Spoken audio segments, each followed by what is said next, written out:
Hello! A day without work. Vlog. Vlog?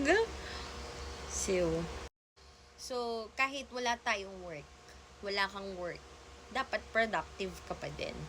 'Di ba? Like, saan ka ba mahilig? Ano ba yung skills mo? Ano ba yung mga gusto mo? Mahilig ka ba magluto, mag-drawing, mag-play ng pet? Char. Kung ano yung talent mo, ilabas mo and ipakita mo, maging productive ka. Eto real talk, pero gentle lang.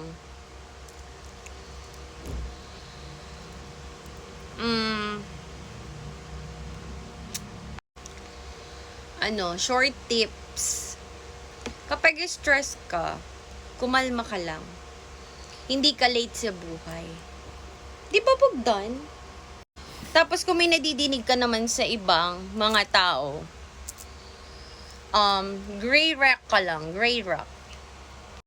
Like me, kasi hindi ako nagpapa-apekto. Gray rock era. Real talk, pero gentle.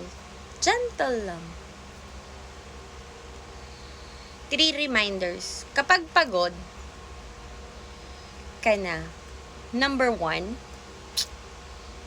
ikisibugdan. Char. Magpahinga. Di ba Bugdan? Number 2, hindi ka nag-iisa. Tandaan mo yan. At number 3, hindi ka late. Sinabi ko na yan kanina. Hindi ka late sa buhay. Hindi ka late sa lahat. So, dapat productive ka pa rin kahit wala kang job. Dapat masaya ka pa rin. At napaka-importante, yung meron kang peace of mind. Meron kang kapayapaan dyan sa iyong life. At lalong-lalo na dyan sa isip mo. Especially, dapat lagi kang nagsisimba. Huwag mong sasabihin na lagi ka nagpipray ka, nasaan ka man or nasa bahay ka lang. Yes! Definitely, absolutely, kailangan talaga mag-pray kahit saan ka. Pero, meron nga tayong church na kailangan doon magpipray. Right, Bogdan? So, yun lang po. Iniwan na ako ni Bogdan.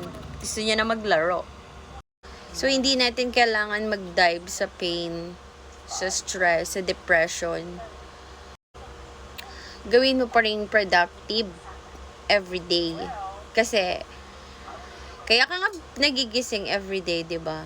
So, there is another chance or chances. And, wag nyo i-invite or i-entertainin or papasukin sa mind nyo yung mga wicked, evil, wicked person, evil. Kasi sila yung magpupull sa inyo pababa. Tama, mali. So, kapag may nagpo-provoke, may makulit, may nag-turn down sa inyo, maging gray rock lang kayo. Maging bato lang. Chill ka lang dyan. Patawa-tawa ka lang dyan. Para ka lang, yun nga, ganun, gray rock, bato. Parang wala ka lang dyan ka lang sa tabi. Okay. Ganun. Diba? Kasi syempre pipiliin mo yung kapayapaan, yung peace. Kasi talo ka kapag wala na yung peace sa'yo. Diba? So, yan lang.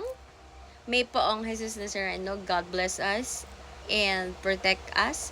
Pax et bonum. Spread goodness. Focused on love, service, and kindness.